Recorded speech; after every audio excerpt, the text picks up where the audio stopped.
Hello friends, welcome back to our channel. പുതിയൊരു മൂവിയുടെ എക്സ്പ്ലനേഷനുമായിട്ടാണ് നമ്മൾ ഇന്ന് വന്നിരിക്കുന്നത്. ഈ ഒരു മൂവി തുടങ്ങുന്നതിന് മുമ്പ് തന്നെ പറയുന്നുണ്ട്, പ്രത്യേകിച്ച് ഈ മൂവിയിൽ ഒരു ലോജിക്കും ഇല്ലാന്ന്. അതുകൊണ്ട് എന്തായാലും ഈ ഒരു മൂവിയുടെ എക്സ്പ്ലനേഷൻ കേട്ടിട്ട് അതിന്റെ അഭിപ്രായങ്ങൾ നിങ്ങൾ താഴെ കമന്റ് ചെയ്യാൻ മറക്കണ്ട. മൂവിയുടെ തുടക്കത്തിൽ തന്നെ ഒരു കൊച്ചുകുട്ടിയെ കാണിച്ചുകൊണ്ട് സംസ്ഥാനത്തെ മുഴുവൻ ഞെട്ടിച്ച ഒരു വട്ടന്റെ കഥയാണിതെന്ന് പറഞ്ഞുകൊണ്ടാണ് തുടങ്ങുന്നത്. ദളപതി നഗർ എന്ന് പറയുന്ന ഒരു സ്ഥലം. അവിടെ കുറച്ച് കുട്ടികൾ സിനിമ ആക്ടർ വിജയുടെ ആരാധകരായിരുന്നു. ആ കുട്ടികളുടെ എതിരാളികളായിരുന്നു അവിടുത്തെ റിച്ച് ബോയ്സ് എന്നറിയപ്പെടുന്ന പണക്കാരായ ആൾക്കാരുടെ ഈ കുട്ടികൾ. ഇവർ ക്രിക്കറ്റ് കളിച്ചപ്പോൾ ബോൾ വന്ന് ഒരു അപ്പൂപ്പന്റെ തലയിൽ വീണ് തല പൊട്ടിയെന്ന് പറഞ്ഞിട്ട് റിച്ച് ബോയ്സിന്റെ കയ്യിൽ നിന്ന് കാശ് വാങ്ങാനായിരുന്നു ദളപതി ബോയ്സിന്റെ പ്ലാൻ. എന്നാൽ അപ്പൂപ്പന്റെ തലയൊന്നും പൊട്ടിയിട്ടില്ലെന്നും ഇതൊക്കെ അഭിനയിക്കുന്നതാണെന്നും റിച്ച് ബോയ്സിന് മനസ്സിലായി. അതുകൊണ്ട് നിങ്ങളെക്കാളൊക്കെ എല്ലാ കാര്യത്തിലും അറിവ് ഞങ്ങൾക്കുണ്ടെന്നുള്ള രീതിയിലായിരുന്നു അവരുടെ സംസാരം. അതിൽ ഡൗട്ട് ഉണ്ടെങ്കിൽ എന്ത് ചോദ്യം ചോദിച്ചാലും ഉത്തരം പറയാമെന്ന് അതിലൊരു കുട്ടിയും പറയുന്നു. എന്നാ പിന്നെ ചോദിച്ചു കളയാമെന്ന് കരുതിയിട്ട് ദളപതി ബോയ്സ് ആ റിച്ച് ബോയ്സിനോട് ചോദിക്കുന്നുണ്ട്, ഈ സംസ്ഥാനത്തെ ഏറ്റവും വലിയ കള്ളനെ പിടിച്ച ഹീറോയെ നിങ്ങൾക്ക് അറിയാമോ എന്ന്. ആ ചോദ്യത്തിന് ഉത്തരം റിച്ച് ബോയ്സിന് അറിയില്ലായിരുന്നു. അത് ആരാണെന്നും അവനെക്കുറിച്ച് പറയാമോ എന്നും റിച്ച് ബോയ്സ് ചോദിക്കുമ്പോൾ ദളപതി ബോയ്സ് നടന്ന കാര്യങ്ങൾ പറയുന്നു. അതാണ് ഈ ഒരു മൂവിയിൽ സ്റ്റോറി ആയിട്ട് കാണിക്കുന്നത്. കുറെ കാലങ്ങൾക്ക് മുമ്പ്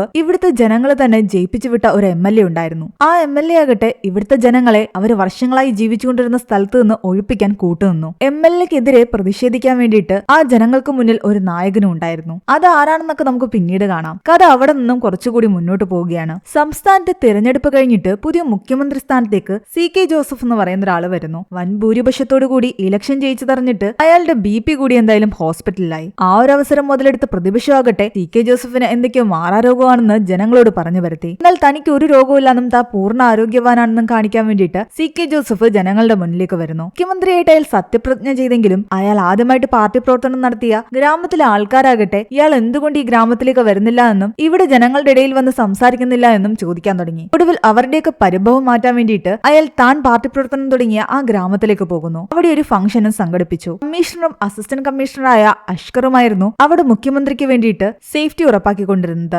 അതിനിടയിലേക്ക് CK ജോസഫിന്റെ തന്നെ പാർട്ടിയിലെ ആളാണെന്ന് പറഞ്ഞിട്ട് രാം ദാമോദർ എന്ന് പറയുന്ന നമ്മുടെ നായകൻ വരുന്നു. എന്നാൽ അയാളുടെ ഉദ്ദേശം മറ്റൊന്നായിരുന്നു. പരിപാടിയിൽ പങ്കെടുക്കാൻ വന്ന ജോസഫിന് അയാൾ ഇളനീര് കൊടുത്തു. എന്നാൽ ആ ഇളനീരിൽ അയാൾ എന്തോ മിക്സ് ചെയ്തിട്ടുണ്ടായിരുന്നു. പരിപാടിക്കിടെ ജോസഫിന് വയറുവേദന എടുത്തിട്ട് ബാത്റൂമിൽ പോകാൻ തോന്നുന്നു. അർജന്റ് ആയ കാരണം ആ ജനങ്ങൾക്കിടയിലൂടെ അയാളുടെ പാർട്ടി അംഗങ്ങൾ കാറിലേക്ക് കയറ്റി. കൂട്ടത്തിൽ നമ്മുടെ റാമും കയറി. എന്നാൽ ഇതെല്ലാം റാമിന്റെ പ്ലാൻ ആയിരുന്നു. കാറിൽ വെച്ചിട്ട് ബാക്കിയുണ്ടായിരുന്ന ആൾക്കാരോടൊക്കെ തന്നെ റാം ഇറങ്ങാൻ പറയുന്നു. ഇറങ്ങാതെ നിന്നൊരാളെ കാറിൽ നിന്ന് ചവിട്ടി പുറത്തേക്ക് ഇടുകയും ചെയ്യുന്നുണ്ട്. എന്നിട്ട് CK ജോസഫിനെയും കൊണ്ട് റാം അവിടെ നിന്നും കടന്നു കളഞ്ഞു. ഈ സംസ്ഥാനത്തെ മുഖ്യമന്ത്രിയെ ഞാൻ തട്ടിക്കൊണ്ടു പോവുകയാണെന്ന് പറഞ്ഞിട്ട് കുറെ നോട്ടീസും കൂടി റാം അവിടെ വിതരണം ചെയ്തിട്ടുണ്ടായിരുന്നു. നിസ്സാരമായിട്ടൊരു സംസ്ഥാനത്തെ മുഖ്യമന്ത്രിയെ തട്ടിക്കൊണ്ടുപോയത് കാരണം ജനങ്ങൾക്കിടയിലും മാധ്യമ പ്രവർത്തകർക്കിടയിലും ഇത് വലിയ ചർച്ചാ വിഷയമായി. റാം CMനെ തട്ടിക്കൊണ്ടു പോകുന്ന വഴിക്ക് വാവാമണി എന്ന് പറയുന്ന ഒരു സ്ത്രീയെ കൂടി തന്റെ കാറിലേക്ക് കയറ്റുന്നുണ്ട്. അത് റാമിന്റെ ആളായിരുന്നു. തട്ടിക്കൊണ്ടുപോയത് CMനെ ആയതുകൊണ്ട് പാർട്ടി പ്രവർത്തകർ ഇടപെട്ട് നാഷണൽ ഏജൻസിയോട് ഈ അന്വേഷണം ഏറ്റെടുക്കാൻ ആവശ്യപ്പെടുന്നു. ഒടുവിൽ പോലീസ് സ്റ്റേഷനിലേക്ക്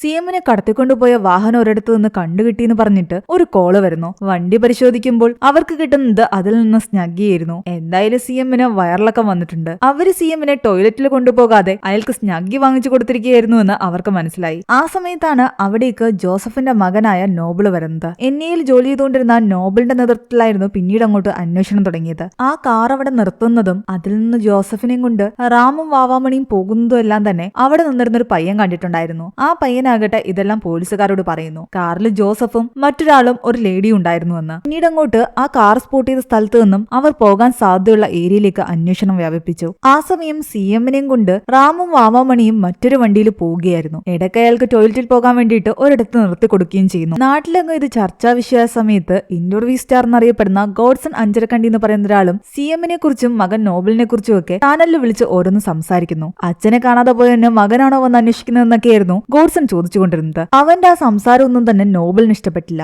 റാം CMനെയും കൊണ്ട് പണിതീരാത്ത റോഡിലൂടെയൊക്കെയാണ് പോയിക്കൊണ്ടിരുന്നത്. ഇലക്ഷൻ നടക്കുന്ന സമയത്ത് റോഡ് നന്നാക്കി തരാമെന്ന് ഇയാൾ ഒരുപാട് വാഗ്ദാനങ്ങളൊക്കെ കൊടുത്തിട്ടുണ്ട്. എന്നാൽ ആ റോഡൊന്നും ഇപ്പോഴും അയാൾ നന്നാക്കി കൊടുത്തിട്ടുണ്ടായിരുന്നില്ല. ആ റോഡിലൂടെ ഇയാളെ കൊണ്ടുപോകുമ്പോൾ ആടിയൊലഞ്ഞും ഇയാൾ വൊമിറ്റ് ചെയ്യുന്നുണ്ട്. റാം തന്നെ തട്ടിക്കൊണ്ടുവന്നിട്ടും CMന്റെ അഹങ്കാരമൊന്നും പോയിട്ടുണ്ടായിരുന്നില്ല. എനിക്ക് രക്ഷപ്പെടണമെങ്കിൽ ഞാൻ രക്ഷപ്പെടുമെന്ന് അവരെ വെല്ലുവിളിക്കുകയാണ് അയാൾ ചെയ്തുകൊണ്ടിരുന്നത്. നോബിളും സംഘവും ഇവിടെ റാമിന്റെ രേഖാചിത്രം വരച്ചുകൊണ്ടിരിക്കുകയാണ്. എന്നാൽ അതൊന്നും ശരിയാകുന്നുണ്ടായിരുന്നില്ല. റാമിനെ നന്നായിട്ട് കണ്ടൊരാള് ഈ കൂട്ടത്തിലുണ്ടെന്ന് അഷ്കർ വന്ന് പറയുന്നു. അയാളാകട്ടെ അഷ്കറിനോടും നോബിളിനോടും പറയുന്നത് കിഡ്നാപ്പറെ ഞാൻ വരച്ചു തരാമെന്നാണ്. അങ്ങനെ തന്റെ കയ്യിൽ കൊടുത്ത ക്യാൻവാസിൽ അവൻ കിഡ്നാപ്പറിന്റെ ചിത്രം വരച്ചു. കണ്ടുനിന്നവരെല്ലാം പറഞ്ഞു ഇത് തന്നെയാണ് CMനെ കടത്തിക്കൊണ്ടുപോയ ആളെന്ന്. ചിത്രം വരച്ചവന്റെ പേര് മഹി എന്നായിരുന്നു. എന്നാൽ ചിത്രം വരച്ച ശേഷമാണ് അഷ്കർ നോബിളിനോട് പറയുന്നത് ഈ പയ്യന് കണ്ണു കാണില്ലാന്ന്. കണ്ണു കാണാത്ത ഇവൻ എങ്ങനെ ആ കിഡ്നാപ്പറിന്റെ ചിത്രം വരച്ചു എന്നായിരുന്നു ഇവരുടെ ചിന്ത. അത് കാരണം അവനെ കൂടുതൽ ചോദ്യം ചെയ്യാൻ വേണ്ടിയിട്ട് അവർ സെല്ലിലേക്ക് ഇട്ടു. അതിനിടയ്ക്ക് കമ്മീഷണറുടെ ഓഫീസിലേക്ക് ചരിത്രത്തെക്കുറിച്ചൊക്കെ ഒരുപാട് പഠിച്ചിട്ടുള്ള ശിവൻകുട്ടി എന്ന് പറയുന്ന ഒരാള് വരുന്നു. ഇത്രയും സെക്യൂരിറ്റി ഉള്ള അടുത്തു നിന്നും ചീപ്പായിട്ടുള്ള പ്ലാൻ ഉപയോഗിച്ച് മുഖ്യമന്ത്രി കടത്തിക്കൊണ്ടുപോയെങ്കിൽ ആ മുഖ്യമന്ത്രി നമുക്ക് ഈസി ആയിട്ട് തന്നെ രക്ഷപ്പെടുത്താമെന്നാണ് ശിവൻകുട്ടി പറയുന്നത്.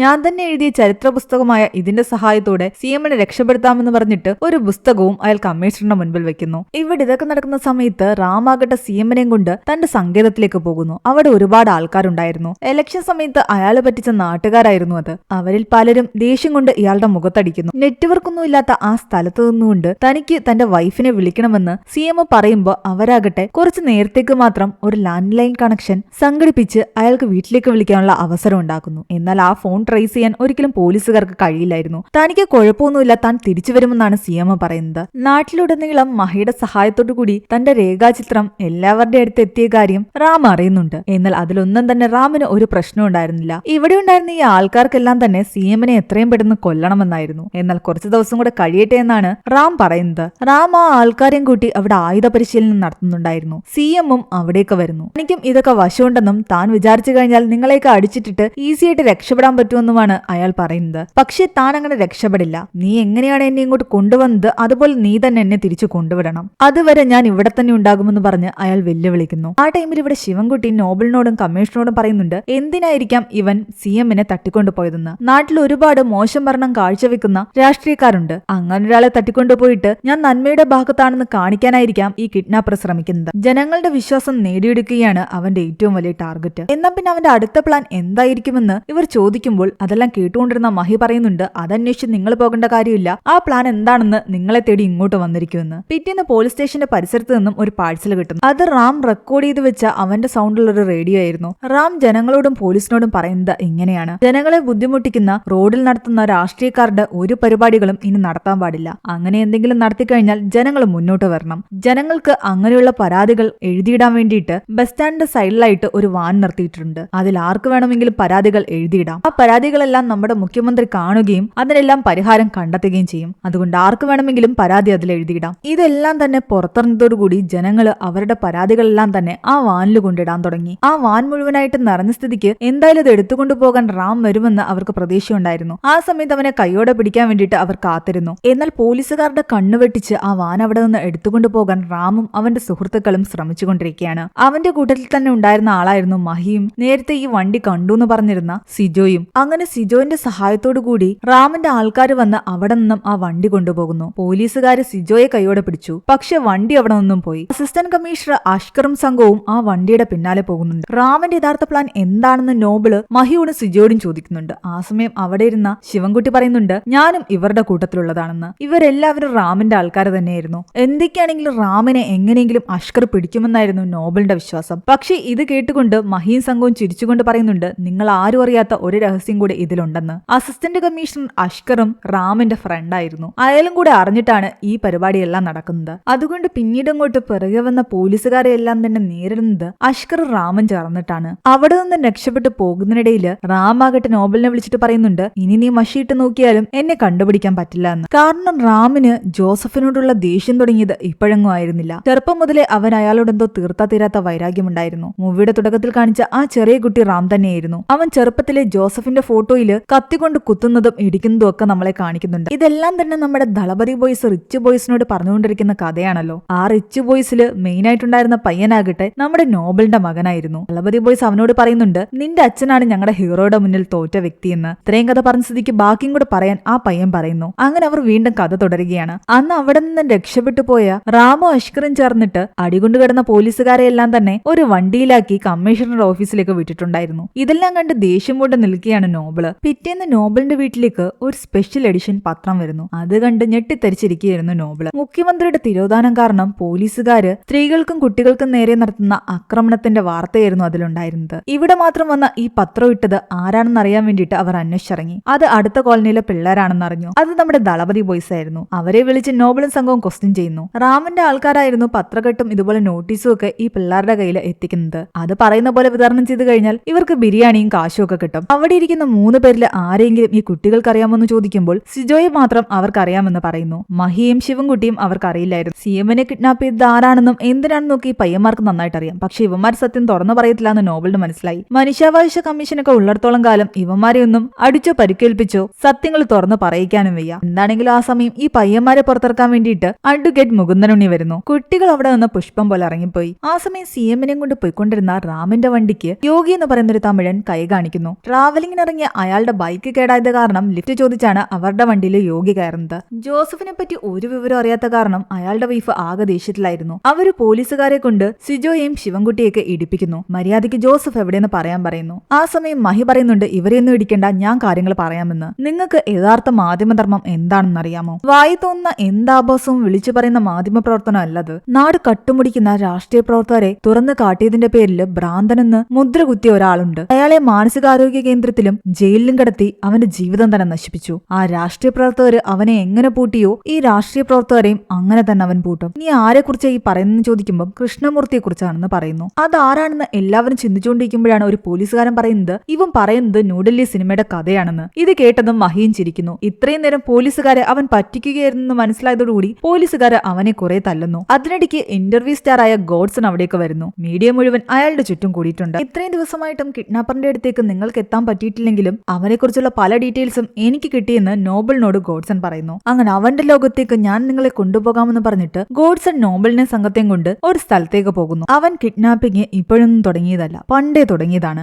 ആദ്യം അവൻ ഇഷ്ടപ്പെട്ട ഒരു പശുവിനെയാണ് കിഡ്നാപ്പ് ചെയ്തത്. പിന്നീട് ഗോഡ്സൺ നോബലിനെ റാമിന്റെ വീട്ടിലേക്കാണ് കൊണ്ടുപോകുന്നത്. ആൾതാമസമൊന്നും ഇല്ലാത്ത ആ വീട്ടില് കുറെ അലങ്കാരങ്ങളൊക്കെ ചെയ്തിട്ടുണ്ടായിരുന്നു. അവിടെ ചുവരിലായിട്ട് ഒരു സ്ത്രീയുടെയും പുരുഷന്റെയും ഒരു കൊച്ചുകുട്ടിയുടെയും ഫോട്ടോ ഉണ്ട്. അത് റാമിന്റെ കുട്ടിക്കാലത്തെ ഫോട്ടോ ആണെന്ന് അവർക്ക് മനസ്സിലായി. റാമിന് എന്തോ ഒരു പാസ്റ്റ് ഉണ്ടെന്ന് ഇവർക്ക് ഇതിലൂടെ മനസ്സിലായി. അതുകൊണ്ടായിരിക്കാം അവൻ ഇതൊക്കെ ചെയ്യുന്നത്. തന്റെ ഫോട്ടോസ് ഒക്കെ ഇടയ്ക്ക് പത്രത്തിൽ വരുന്നത് റാമിന് ഒരുപാട് ഇഷ്ടമായിരുന്നു എന്ന് അവിടുത്തെ ജനങ്ങൾ പറയുന്നു. റാമിനെ കുറിച്ച് ഞാൻ പഠനം നടത്തിയതുപോലെ ജോസഫിനെ കുറിച്ചും താൻ ഒരു പഠനം നടത്തിയിട്ടുണ്ടെന്ന് ഗോഡ്സൺ പറയുന്നു. അയാൾ ചെയ്തു കൂട്ടിയ മോശം കാര്യങ്ങളെല്ലാം വെച്ച് നോക്കുകയാണെങ്കിൽ റാം ചെയ്തതിൽ വലിയ തെറ്റൊന്നുമില്ല എന്നാണ് ഗോഡ്സന് തോന്നുന്നത്. അവിടെ ഉണ്ടായിരുന്ന പല കടകളുടെ മുകളിലും പണ്ടത്തെ പോസ്റ്റേഴ്സ് കിടപ്പുണ്ടായിരുന്നു. അനധികൃത കുടിയേറ്റത്തിനെതിരെ പ്രതിഷേധിക്കുന്ന ജോസഫിനെതിരെ അന്നത്തെ ജനങ്ങള് നിരത്തിലിറങ്ങിയിട്ടുണ്ടായിരുന്നു. ആ പോസ്റ്ററുകളിലൂടെ തന്നെ നോബലിന് ഏകദേശം മനസ്സിലായി അന്ന് ഇവിടെ ഉണ്ടായിരുന്ന ഒരുപാട് ആൾക്കാർക്ക് ഭൂമി നഷ്ടപ്പെട്ടത് ജോസഫ് കാരണമാണെന്ന്. ഇവിടെ ജോസഫും റാമിനോട് ചോദിക്കുന്നുണ്ട്, നീ അർത്ഥം വെച്ചുള്ള സംസാരമൊക്കെ നിർത്തിയിട്ട് എന്താ നിന്റെ കഥയെന്ന് തുറന്നു പറയാൻ. അങ്ങനെ കഥ ഫ്ലാഷ് ബാക്കിലേക്ക് പോവുകയാണ്. യഥാർത്ഥത്തിൽ റാമിന്റെ ജീവിതത്തിൽ എന്താണ് സംഭവിച്ചത്? അവൻ എന്തുകൊണ്ടാണ് ജോസഫിനെ ഇത്രയധികം വെറുക്കുന്നത്? അച്ഛനും അമ്മയും റാമും അടങ്ങുന്നതായിരുന്നു അവന്റെ ചെറിയ കുടുംബം. അങ്ങനെ ഇരിക്കെ ഒരു ദിവസം അവന്റെ അമ്മ മരിച്ചു. അമ്മയുടെ മരണശേഷം അവന്റെ അച്ഛൻ ആകെ തകർന്നു പോയിട്ടുണ്ടായിരുന്നു. പിന്നീട് ആ വീട്ടില് റാമും അച്ഛനും മാത്രമായി. അവന്റെ അമ്മ മരിച്ചതോടുകൂടി അവന്റെ അച്ഛന് ഭ്രാന്തായി എന്നാണ് അവിടുത്തെ ജനങ്ങളൊക്കെ പറഞ്ഞുകൊണ്ടിരുന്നത്. അവന്റെ അച്ഛനെ ആശ്വസിപ്പിക്കാൻ പോലും ഒരാള് പോലും അയാളുടെ അടുത്തേക്ക് വന്നില്ല. എല്ലാവരും അവന്റെ അച്ഛനെ വെറുപ്പോടെയാണ് നോക്കിയിരുന്നത്. മോശപ്പെട്ട ജോലികളായിരുന്നു അവന്റെ അച്ഛന് പലരും കൊടുത്തുകൊണ്ടിരുന്നത്. അത് കാണുമ്പോഴൊക്കെ റാമിന് സങ്കടം വരുമായിരുന്നു. ഇവിടുത്തെ വേസ്റ്റ് ചുമക്കുന്ന ജോലിയായിരുന്നു അവന്റെ അച്ഛൻ ചെയ്തുകൊണ്ടിരുന്നത്. ഇവനൊക്കെ അടുത്തുകൂടെ പോയാൽ തന്നെ നാറ്റമാണെന്ന് അവിടുത്തെ ആൾക്കാർ പറയുന്നത് സങ്കടത്തോടെ അവൻ കേട്ടു നിന്നിട്ടുണ്ട്. ഗാന്ധി ജയന്തിയുടെ അന്ന് മഹാത്മാഗാന്ധിയുടെ ഫോട്ടോ പത്രത്തിൽ വരുന്ന കണ്ടിട്ട് റാം അച്ഛനോട് ചോദിക്കുമായിരുന്നു, എന്റെ ഫോട്ടോയും ഇതുപോലെ എന്റെ പിറന്നാളിന് വരുമോ എന്ന്. എന്നാൽ വലിയ വലിയ ആൾക്കാരുടെ ഫോട്ടോസ് മാത്രമേ അങ്ങനെ വരുമെന്നാണ് അവന്റെ അച്ഛൻ അവനോട് പറഞ്ഞിട്ടുള്ളത്. പിറന്നാളായിട്ട് തന്റെ കൂട്ടുകാർക്ക് നാരങ്ങ മിഠായി വാങ്ങിക്കൊണ്ടുപോയ അവനെ അവന്റെ കൂട്ടുകാർ കളിയാക്കി. അവന്റെ കയ്യിൽ നിന്ന് ആരും മിഠായി വാങ്ങിയില്ല. അവിടെ വന്നിരുന്ന പണക്കാരുടെ മക്കളുടെ കയ്യിൽ നിന്ന് മാത്രമാണ് കുട്ടികൾ മിഠായി വാങ്ങിക്കൊണ്ടിരുന്നത്. അതിൽ റാമിന് ഒരുപാട് സങ്കടം ഉണ്ടായിരുന്നു. അങ്ങനെ ഇരിക്കെ ഒരു ദിവസം അവന്റെ അച്ഛനും അവനെ വിട്ടുപോയി. അച്ഛന്റെ മരണവും കൂടി ആയതോടുകൂടി റാം ശരിക്കും അനാഥനായി. പല ദിവസങ്ങളിലും അവൻ പട്ടിണി കിടന്നു. ഒടുവിൽ അവിടുത്തെ MLA ആയിട്ട് ജോസഫ് വന്ന സമയത്ത് അവര് വികസനമെന്ന് പറഞ്ഞിട്ട് അവന്റെ അച്ഛന്റെ അമ്മയുടെയും കുഴിമാടം വരെ തോണ്ടി. അയാളുടെ പാർട്ടി സമ്മേളനത്തെ പറ്റിയുള്ള ന്യൂസുകളും അതുവഴി പോകുന്ന പാർട്ടിക്കാരുടെ വണ്ടികളിൽ നിന്ന് വരുന്ന പ്രഭാഷണങ്ങളും ഒക്കെ കേട്ടിട്ട് അവന് ഭ്രാന്ത് പിടിക്കുന്ന അവസ്ഥയായി. അന്ന് അവനെ ചേർത്ത് നിർത്തിയത് അയൽവക്കത്തുള്ള വാവാമണി എന്ന് പറയുന്ന സ്ത്രീയായിരുന്നു. കണ്ണു കാണാത്ത അവരുടെ മകൻ മഹിയായിരുന്നു പിന്നീട് അവന്റെ കൂട്ടുകാരനായി മാറിയത്. കണ്ണു കാണാത്ത മഹി ചെറുപ്പം മുതലേ നല്ല ചിത്രങ്ങൾ വരയ്ക്കുമായിരുന്നു. പിന്നീട് അവർ മാത്രമായിരുന്നു റാമിന്റെ ലോകം. ആ നാട്ടിലെ ചായക്കടയിൽ പോയി റാം ഒരു ചായ കുടിക്കാൻ വേണ്ടി ചെന്നാൽ പോലും അവിടെയുള്ള ആൾക്കാർ അവനെ അപമാനിച്ചു വിടും. അങ്ങനെ അപമാനത്തിൽ അവൻ ഇറങ്ങിപ്പോകാൻ നേരത്താണ് ആ കടയുടെ മുന്നിൽ കരഞ്ഞുകൊണ്ടിരിക്കുന്ന സിജോ എന്ന് പറയുന്ന പയ്യനെ കാണുന്നത്. തന്നെ അടിച്ചാളെ ചേട്ടൻ തിരിച്ചടിക്കുമോ എന്ന് സിജോ റാമിനോട് ചോദിക്കുന്നു. നീ 100 രൂപ കൊണ്ടുവന്നാൽ ഞാൻ അടിക്കാമെന്ന് റാം അവനോട് പറഞ്ഞു. റാം സ്കൂളിൽ വെച്ചിട്ട് സിജോയെ അടിച്ച ആ പയ്യനെ പോയി അടിക്കുന്നു. ആ അടിയായിരുന്നു റാമിന്റെ ജീവിതം തന്നെ മാറ്റിമറിച്ചത്. ഒരു ഭ്രാന്തനെ പോലെ സ്കൂൾ വരാന്തയിലൂടെ നടന്ന അവനെ ഡോക്ടേഴ്സിന്റെ അടുത്തേക്കാണ് ആ സ്കൂളിലെ അധികൃതർ കൊണ്ടുപോകുന്നത്. അവന് ഭ്രാന്താണെന്ന് വരുത്തി തീർത്തു. പിന്നീട് അങ്ങോട്ട് ആ ഭ്രാന്തന്മാരുടെ കൂടെ ആ ഭ്രാന്താശുപത്രിയിലായിരുന്നു റാമിന്റെ വളർച്ച. അങ്ങനെ കുറെ കാലങ്ങൾക്ക് ശേഷം അവനെ കാണാൻ വേണ്ടിയിട്ട് സിജോ അവിടേക്ക് വരുന്നു. സിജോയ്ക്ക് വേണ്ടി തല്ലുണ്ടാക്കിയത് കാരണമാണല്ലോ ഇപ്പൊ ഭ്രാന്ത് ഭ്രാന്തനെന്ന് പറഞ്ഞിട്ട് റാം ഇവിടെ ജയിലിൽ കിടക്കുന്നത്. അന്ന് തന്നെ അടിച്ചവനെ അടിക്കാൻ വേണ്ടിയിട്ട് 100 രൂപ കൊടുക്കാമെന്ന് സിജോ പറഞ്ഞിട്ടുണ്ടായിരുന്നില്ലേ? ആ 100 രൂപ ഇതുവരെയും സിജോ കൊടുത്തിട്ടുണ്ടായിരുന്നില്ല. അതെനിക്ക് തരാൻ റാം പറഞ്ഞതും അവൻ ആ 100 രൂപ എടുത്ത് റാമിന്റെ കയ്യിൽ കൊടുക്കുന്നു. അതും വാങ്ങി സന്തോഷത്തോടു കൂടി തന്റെ സെല്ലിലേക്ക് തിരിച്ചുപോയ റാം കാണുന്നതാകട്ടെ തൊട്ടടുത്ത സെല്ലിലേക്ക് ശിവൻകുട്ടി എന്ന് പറയുന്ന ഒരാൾ വരുന്നതാണ്. അയാൾക്ക് ശരിക്കും വട്ടുണ്ടായിരുന്നു. മഹാത്മാഗാന്ധി കൊന്നതിന്റെ പേരിലാണ് തന്നെ ഇവിടെ പോലീസുകാർ പിടിച്ചുകൊണ്ടിട്ടിരിക്കുന്നതെന്നാണ് അയാൾ പറയുന്നത്. പിന്നങ്ങനെ ആ 2 വട്ടന്മാരും തമ്മിൽ വലിയ കമ്പനിയായെന്ന് അവിടുത്തെ ജയിൽ അധികൃതർ പറയുന്നു. റാമിനെ എങ്ങനെയെങ്കിലും പുറത്തിറക്കണമെന്ന് ശിവൻകുട്ടി എപ്പോഴും സെക്യൂരിറ്റിയോട് പറയുമായിരുന്നു. അങ്ങനെ തനിക്ക് സിജോ കൊടുത്ത 100 രൂപയാകട്ടെ റാം അവിടുത്തെ സെക്യൂരിറ്റിക്ക് കൊടുത്തിട്ട് മെന്റൽ ഹോസ്പിറ്റലിൽ നിന്നും അവൻ പുറത്തു ചാടി. ഒരു ലോറിയിൽ ലിഫ്റ്റ് ചോദിച്ചു കയറി അവൻ എത്തിയതാകട്ടെ മറ്റൊരു യൂണിവേഴ്സിലേക്കായിരുന്നു. ആ യൂണിവേഴ്സിലെ ഒരേ ഒരു രാജാവായിരുന്നു ഗില്ലിബാല. ഈ ഗില്ലിബാലയ്ക്ക് ഓസ്കാർ എന്ന് പറയുന്ന ഒരു എതിരാളി ഉണ്ടായിരുന്നു. ഓസ്കാറിന്റെ ഗുണ്ടകള് ഗില്ലിബാലയെ ആക്രമിക്കാൻ വരുമ്പോ ഗില്ലിബാല അവരെ എല്ലാം തന്നെ അടിച്ചൊതുക്കി. അവിടെ ഉണ്ടായിരുന്ന ജനങ്ങളുടെയൊക്കെ സ്വകാര്യ ജീവിതത്തിൽ ഒരുപാട് പ്രശ്നങ്ങൾ ഉണ്ടായിക്കൊണ്ടിരുന്ന വ്യക്തിയായിരുന്നു ഓസ്കാർ. അതുകൊണ്ട് തന്നെയാണ് ഓസ്കാറിന്റെ ആൾക്കാരെ എല്ലാം തന്നെ ഗില്ലിബാല അടിച്ചൊതുക്കിയത്. അങ്ങനെ ഗില്ലിബാലയെ ആരാധനയോടുകൂടി നോക്കി നിൽക്കുകയായിരുന്നു റാം. ആ സമയത്ത് ഗില്ലിബാലയെ കൊല്ലാൻ പിറകിലൂടെ ഒരാൾ വരുന്നു. ഇത് കണ്ട് റാം ആകട്ടെ ഗില്ലിബാലയെ രക്ഷിക്കാൻ വേണ്ടിയിട്ട് കത്തിയുമായിട്ട് വന്ന അയാളെ അടിച്ചിടുന്നു. അത് കണ്ടതോടുകൂടി ഗില്ലിബാലയ്ക്ക് റാമിനെ ഒരുപാട് ഇഷ്ടപ്പെട്ടു. പിന്നീട് അങ്ങോട്ട് ഗില്ലിബാലയുടെ കൂടെ കൂടുകയായിരുന്നു റാം. ഗില്ലിബാലയ്ക്ക് ഒരു വലിയ ഗാരേജ് തന്നെ ഉണ്ടായിരുന്നു. പല ഹിറ്റ് സിനിമകളിലേക്കും പല വണ്ടികളും കൊടുത്തിട്ടുള്ളത് ഗില്ലിബാലയായിരുന്നു. ഇന്ത്യയിലുടനീളം ഗില്ലിബാലയ്ക്ക് സാമ്രാജ്യങ്ങളുണ്ട്. കുറച്ച് നാളുകൾ കൊണ്ട് തന്നെ റാം ഗില്ലിബാലയുടെ സ്വന്തമായി മാറി. ഗില്ലിബാലയുടെ ആൾക്കാരെ വിളിച്ചും നോബിൾ ക്വസ്റ്റ്യൻ ചെയ്യുന്നുണ്ട്. അവരാണ് റാമിന്റെ ഈ കഥകളൊക്കെ ഇവരോട് പറഞ്ഞുകൊണ്ടിരിക്കുന്നത്. ഗില്ലിബാലയും റാമും ചേർന്നിട്ട് ഇവരുടെ എതിരാളികളായ ഓസ്കാറും തന്റെ ടീമും ഇല്ലീഗലായിട്ട് കടത്തുന്ന ഗൺസും ഗോൾഡും എല്ലാം തന്നെ പിടിച്ചെടുക്കുകയും അതെല്ലാം വിറ്റിട്ട് ഒരുപാട് കാശ് സമ്പാദിക്കുകയും ചെയ്തു. അങ്ങനെ ഗില്ലി ബ്രദേഴ്സ് ആർക്കും തകർക്കാൻ പറ്റാത്ത വലിയ പ്രസ്ഥാനമായി മാറി. പൈസ കൊണ്ട് ഇവരുടെ പോക്കറ്റ് നിറഞ്ഞിട്ടുണ്ടായിരുന്നു. കുറച്ചു കാലം കഴിഞ്ഞപ്പോൾ ഒരു കത്ത് എഴുതി വെച്ചിട്ട് ഗില്ലിബാല അവിടെ നിന്നും പോയി. ഓരോ സ്ഥലത്തും പോയിട്ട് ഓരോ സാമ്രാജ്യം ഉണ്ടാക്കിയിട്ട് പോകുന്നത് ഗില്ലിബാലയുടെ സ്ഥിരം ശീലമായിരുന്നു. ഇവിടുത്തെ സാമ്രാജ്യങ്ങളെല്ലാം റാമിനെ ഏൽപ്പിച്ചാണ് അയാൾ പോയത്. ഇതെല്ലാം കേട്ടുകൊണ്ടുവന്ന ഗോഡ്സൺ പറയുന്നുണ്ട് ഈ അന്വേഷണം പോകുന്നത് വേറെ വഴിക്കാണെന്ന്. ഇങ്ങനെ അന്വേഷിച്ചുകൊണ്ടിരുന്നു കഴിഞ്ഞാൽ സിഎമ്മിനെ കിട്ടാൻ പോകുന്നില്ല. അതും പറഞ്ഞിട്ട് ഗോഡ്സണും നോബിളും തമ്മിൽ അങ്ങോട്ടും ഇങ്ങോട്ടും അടിയായി. ഗോഡ്സൺ അവിടെ നിന്ന് പോവുകയും ചെയ്തു. ഗില്ലിബാലയുടെ ടീം കഥ വീണ്ടും പറയുകയാണ്. ഗില്ലിബാല പോയി കഴിഞ്ഞിട്ട്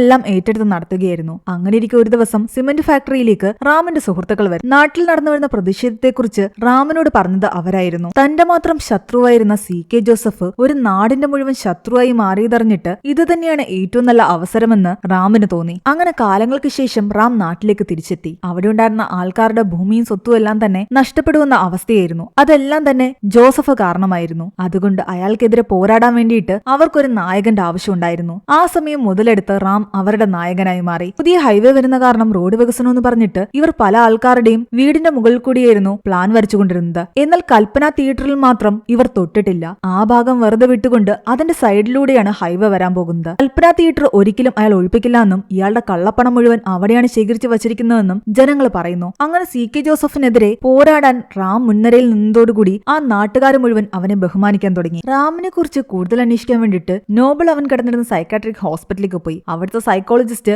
നോബിളിനോട് പറയുന്നത് ഇങ്ങനെയുള്ള ആൾക്കാരെടുത്ത് നമ്മൾ ചിന്തിക്കുന്ന പോലെ പോയി ഏറ്റുമുട്ടാനൊന്നും പറ്റില്ല. അവൻ ഇപ്പൊ ആവശ്യമുള്ളത് അവന് സ്നേഹത്തോട് ചേർത്ത് പിടിക്കാൻ ഒരാളെയാണ്. അങ്ങനെ ഒരാളെ അവന്റെ ജീവിതത്തിൽ നിന്ന് കണ്ടെത്തണം. അതിനിടയ്ക്ക് കുറെ നോട്ടീസുകൾ വീണ്ടും നോബിളിന്റെ മുന്നിലേക്ക് വരുന്നു. 24 മണിക്കൂറിനുള്ളിൽ എന്നെ പിടിക്കണമെങ്കിൽ പിടിക്കണം, അല്ലെങ്കിൽ ഈ നാട്ടിലെ ഏറ്റവും വലിയ കിഡ്നാപ്പർ ഞാൻ തന്നെയായി മാറുമെന്ന് റാം അതിൽ പറയുന്നുണ്ടായിരുന്നു. എന്നാൽ ആ നോട്ടീസ് പ്രിന്റ് ചെയ്തിട്ട് അധിക നേരം ആയിട്ടില്ല എന്ന് അവർക്ക് മനസ്സിലായി. അതിന്റെ മഷി ഉണങ്ങിയിട്ടുണ്ടായിരുന്നില്ല. ആ സ്ഥലത്തുള്ള എല്ലാ പ്രിന്റിംഗ് പ്രസും അവർ പരിശോധിക്കുന്നുണ്ട്. അങ്ങനെ അന്വേഷിച്ചിറങ്ങിയ ഇവരാകട്ടെ കൈയോടെ പിടിക്കുന്നത് നമ്മുടെ അഷ്കറിനെയായിരുന്നു. അവനായിരുന്നു ഇതെല്ലാം പ്രിന്റ് ചെയ്തുകൊണ്ടിരുന്നത്. പിന്നീട് അങ്ങോട്ട് അഷ്കർ ഉൾപ്പെടെ റാമിന്റെ കൂട്ടുകാരെയെല്ലാം ഇവർ ചേർന്ന് തല്ലിച്ചതയ്ക്കുന്നു. അവരെ ചോദ്യം ചെയ്ത് റാമിന്റെ കൂടെ ഉണ്ടായിരുന്ന എല്ലാ ആൾക്കാരുടെയും സ്ഥലങ്ങൾ കണ്ടെത്തി അവരെ ഓരോരുത്തരെയായിട്ട് ഇവർ കസ്റ്റഡിയിലെടുത്തു. അക്കൂട്ടത്തില് മീഡിയയിലുണ്ടായിരുന്ന മധു എന്ന് പറയുന്ന ഒരാളും വാവാമണിയും ഒക്കെ ഉണ്ടായിരുന്നു. എന്നാൽ ഇതറിഞ്ഞ റാമാകട്ടെ തന്റെ വേറെ അനുയായികളെയാകട്ടെ തന്റെ സുഹൃത്തുക്കളെ രക്ഷിക്കാൻ വേണ്ടിയിട്ട് പോലീസ് സ്റ്റേഷനിലേക്ക് അയക്കുന്നു. അവരവിടെ എത്തി പവർ കട്ട് ചെയ്തിട്ട് പടക്കങ്ങളും മറ്റും എറിഞ്ഞ് പോലീസുകാരെ പേടിപ്പിച്ച് റാമിന്റെ കൂട്ടുകാരെ അവിടെ നിന്ന് രക്ഷപ്പെടുത്തിക്കൊണ്ടുവരാൻ ശ്രമിക്കുകയായിരുന്നു.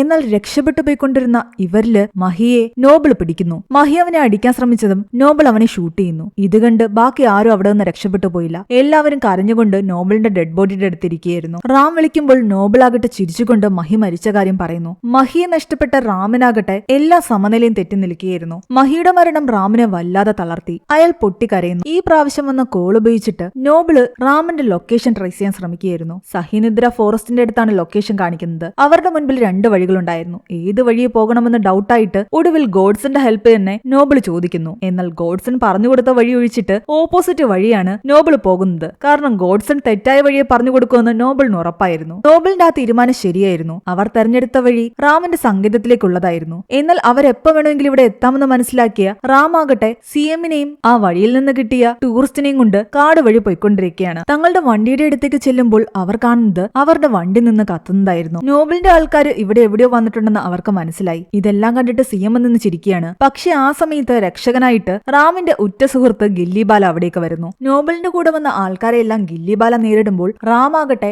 ഗില്ലിബാല കൊണ്ടുവന്ന ഒരു വണ്ടി ഉപയോഗിച്ച് സിഎമ്മിനെയും കൊണ്ട് അവിടെ നിന്ന് രക്ഷപ്പെടുന്നു. തന്റെ എതിരെ വന്ന എല്ലാവരെയും തന്നെ റാം ഷൂട്ട് ചെയ്യുന്നുണ്ട്. ഇത് കണ്ട് സിഎം ചോദിക്കുന്നുണ്ട്, നീ എന്തൊക്കെയാ കാട്ടിക്കൂട്ടുന്നതെന്ന് നിനക്കറിയാമോ? നിനക്ക് ഭ്രാന്താണോ എന്ന്. തനിക്ക് ഭ്രാന്താണെന്ന് തന്നെയാണ് റാം പറയുന്നത്. താൻ ഒറ്റയൊരുത്തനാ ഇതിനെല്ലാം കാരണം. താൻ കാരണമാ ഞാനൊരു ഭ്രാന്തനായി മാറിയത്. അത് കേട്ട് ഞെട്ടിത്തിരിച്ചിരിക്കുകയായിരുന്നു സിഎം കാരണം അവന്റെ ജീവിതത്തിൽ സംഭവിച്ചത് എന്താണെന്ന് ഇനി നമ്മളെ കാണിക്കുന്നു. അവന്റെ അമ്മ മരിച്ചു കിടന്ന സമയത്ത് അവിടെ ഒരു റീത്ത് വെക്കാൻ വേണ്ടിയിട്ട് ജോസഫ് വന്നിട്ടുണ്ടായിരുന്നു. ആ മരണ വീട്ടിൽ നിന്നുകൊണ്ട് റാമിന്റെ അമ്മയെ പറ്റി അയാൾ മോശമായിട്ട് സംസാരിച്ചു. ഇവൾ എന്തൊരു പെണ്ണായിരുന്നു, പണ്ടു മുതലേ എനിക്ക് ഇവളെ ഒരു മോഹം ഉണ്ടായിരുന്നു, മരിച്ചു കിടക്കുന്ന ഈ അവസ്ഥയിൽ അവളെ കിട്ടിയാലും ഞാൻ നന്നായിട്ട് ആസ്വദിക്കും എന്നുള്ള രീതിയിലായിരുന്നു അയാളുടെ സംസാരം. അന്ന് അയാൾ ചിരിച്ച ചിരി റാമിന്റെ മനസ്സിൽ കിടന്നു. അന്നു മുതലേ അയാളോട് ദേഷ്യം ഉണ്ടായിരുന്നു. കുറച്ചു കാലം കഴിഞ്ഞിട്ട് ഇയാൾ ഇലക്ഷൻ ജയിച്ചു. റോഡ് തടഞ്ഞ് അയാൾ ആഘോഷ പരിപാടികൾ നടത്തിക്കൊണ്ടിരുന്ന സമയം ആ സമയം സുഖമില്ലാതെ ജീവന് വേണ്ടി പെടയുന്ന റാമിന്റെ അച്ഛനുമായിട്ട് അവൻ അതുവഴി വന്നു. ആ മഴയത്ത് അവൻ എല്ലാവരോടും പോയി കെഞ്ചുന്നുണ്ടായിരുന്നു അവന്റെ അച്ഛനെയും അവനെ ഒന്ന് കടത്തിവിടാൻ, ഹോസ്പിറ്റലിലേക്ക് പോകണമെന്ന് പറഞ്ഞിട്ട്. എല്ലാവരുടെയും കാല് പിടിച്ചിട്ടും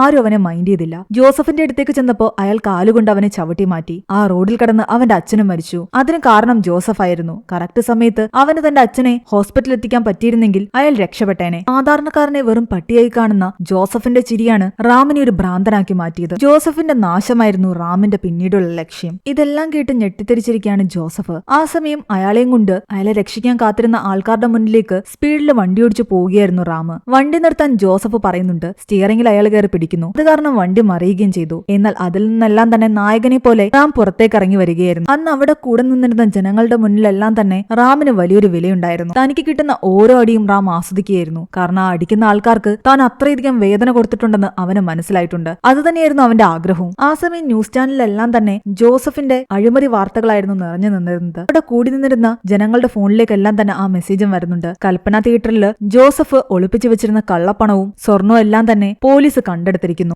മാഫിയുമായിട്ട് CK ജോസഫ് നടത്തിയ കോടികളുടെ ബിസിനസ് എല്ലാം തന്നെ പുറത്തു വന്നു. കൽപ്പന ടാക്കീസിൽ നിന്നും കണ്ടെടുത്ത പണമെല്ലാം തന്നെ ഭൂമി നഷ്ടപ്പെട്ട ആൾക്കാർക്ക് തിരികെ കൊടുക്കാനായിരുന്നു തീരുമാനം. അവശനിലയിൽ വണ്ടിയിൽ നിന്ന് പുറത്തേക്കിറങ്ങി വന്ന ജോസഫിനെതിരെ ജനങ്ങൾ പ്രക്ഷോഭം നടത്താൻ തുടങ്ങി. ആൾക്കാര് അയാൾക്ക് നേരെ കല്ലെറിഞ്ഞു. അതായിരുന്നു റാം ആഗ്രഹിച്ചതും. ഇവിടെ റാം തന്നെയായിരുന്നു വിജയിച്ചതും. അങ്ങനെ CK ജോസഫിന് രാജിവെക്കേണ്ടതായി വരുന്നു. കഥയെല്ലാം കേട്ടിട്ട് നോബിളിന്റെ മകൻ ആകെ ദേഷ്യത്തോടു കൂടി തന്റെ വീട്ടിലേക്ക് ചെല്ലുന്നുണ്ട്. നോബിളിന് അവന്റെ ബാഗിൽ നിന്ന് ഒരു നോട്ടീസ് കിട്ടുന്നു. അത് ദളപതി ബോയ്സ് അവന് കൊടുത്തതായിരുന്നു. അതിലുണ്ടായിരുന്നത് റാമിന്റെ വാക്കുകളാണ്. എന്റെ അമ്മ മരിച്ചപ്പോഴും എന്റെ അച്ഛൻ മരിച്ചപ്പോഴും നിന്റെ അച്ഛന്റെ മുഖത്തൊരു ചിരിയുണ്ടായിരുന്നു. എന്നെ ഭ്രാന്തനാക്കിയ ചിരി. അത് നിന്റെ അച്ഛന്റെ മുഖത്തു നിന്നും മായ്ക്കുകയായിരുന്നു എന്റെ ലക്ഷ്യം. അത് ഞാൻ മായ്ക്കുകയും ചെയ്തു. അതുപോലെ തന്നെ എന്റെ കുട്ടിക്കാലത്ത് എന്നെ വല്ലാണ്ട് അലട്ടിയ മറ്റൊരു ചിരി കൂടി ഉണ്ടായിരുന്നു. അതേ ചിരി തന്നെ വർഷങ്ങൾക്കിപ്പുറം എന്റെ മഹിയെ കൊന്നൂന്ന് പറഞ്ഞപ്പോഴും ഞാൻ കേട്ടിരുന്നു. ആ ചിരി നിന്റേതായിരുന്നു. അത് മായ്ക്കാനായി ഞാൻ എന്തായാലും വരും. സ്കൂളിൽ വെച്ചിട്ട് അവന്റെ പിറന്നാളിന് അവന്റെ മിഠായി ആരും വാങ്ങിക്കാറില്ലായിരുന്നു. പണക്കാരനായ ഒരു പയ്യനായിരുന്നു അവനെ ഏറ്റവും കൂടുതൽ കളിയാക്കിക്കൊണ്ടിരുന്നതും മറ്റു കുട്ടികൾക്ക് മിഠായി എറിഞ്ഞു കൊടുത്തുകൊണ്ടിരുന്നതും. ആ പയ്യൻ നമ്മുടെ നോബിൾ തന്നെയായിരുന്നു. അന്ന് റാമിനെ വേദനിപ്പിച്ച അതേ ചിരി തന്നെയായിരുന്നു മഹിയെ കൊന്നുകഴിഞ്ഞിട്ടും നോബിളിന്റെ മുഖത്തുണ്ടായിരുന്നത്. അതുകൊണ്ട് ആ ചിരി മായ്ക്കാൻ എന്തായാലും റാം തിരിച്ചു വരും. പിന്നീട് കാണിക്കുന്നത് മെന്റൽ ഹോസ്പിറ്റലിൽ കിടക്കുന്ന റാമിനെ ആക്രമിക്കാൻ വേണ്ടിയിട്ട് റാമിന്റെയും ഗില്ലിബാലയുടെയും ശത്രുവായ ഓസ്കാറിന്റെ ആൾക്കാർ വരുന്നതാണ്. പക്ഷെ അതിനു മുമ്പ് തന്നെ ഗില്ലിബാല റാമിനെ അവിടെ നിന്ന് രക്ഷിച്ചിട്ടുണ്ടായിരുന്നു. ഓസ്കാറിന്റെ വെപ്പൺസ് ഗില്ലിബാല കടത്തിക്കൊണ്ടുപോയത് കാരണം ഓസ്കാറും ഗില്ലിബാലയും തമ്മിൽ ഇപ്പോൾ വലിയ ശത്രുതയിലാണല്ലോ. ഇനി അവർ തമ്മിൽ പ്രശ്നങ്ങൾ തുടങ്ങുന്നു എന്ന് കാണിച്ചുകൊണ്ടാണ് ഈ ഒരു മൂവി അവസാനിക്കുന്നത്. എന്താണെങ്കിലും ഈ മൂവിയുടെ സ്റ്റോറിയെ പറ്റിയുള്ള അഭിപ്രായങ്ങൾ നിങ്ങൾ കമന്റ് ചെയ്യാൻ മറക്കണ്ട. ഇതുവരെ നമ്മുടെ ചാനൽ സബ്സ്ക്രൈബ് ചെയ്യാത്തവർ സബ്സ്ക്രൈബ് ചെയ്ത് സപ്പോർട്ട് ചെയ്യുക.